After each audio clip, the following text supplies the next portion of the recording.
Dagsana sa mga grocery at supermarket ang mga naghahabol bumili ng pang medianoche. Para sa ibang detalye, nagbabalita live mula sa Mandaluyong si Shaila Francisco. Shaila, mahaba na ba ang pila ng mga namimili ngayon dyan?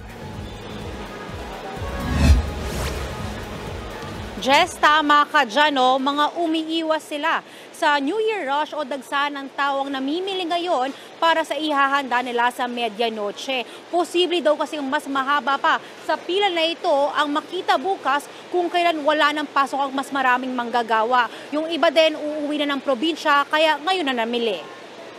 Sakto ring nakasahod ang marami ngayon kaya sinulit na nila ang pamimili. Dahil sa dami ng mga tao, may ilang produkto na ang nauubos dito tulad ng mga cracker at biscuit na ginagamit pang dessert.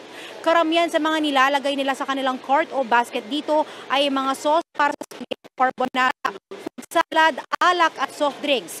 Ayon sa mga nakausap namin dito, simple raw ang handa nila ngayong bagong taon kumpara noong mga nakaraang taon. Pero di pa rin daw mawawala ang noodles para pampahaba ng buhay, kakanin para mapanatiling matatag ang relasyon at prutas na pampaswerte. Sa mga kapatid nating nanonood at nagbabalak na rin magpunta sa mga pamilihan, tiniyak naman ng DTI na wala ng taas presyo na mangyayari sa mga panghanda.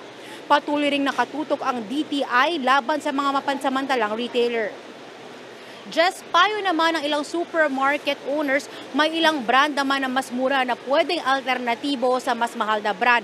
Basta ikumpara mo lang yung mga presyo bago nyo yan idagdag sa inyong cart. Jess?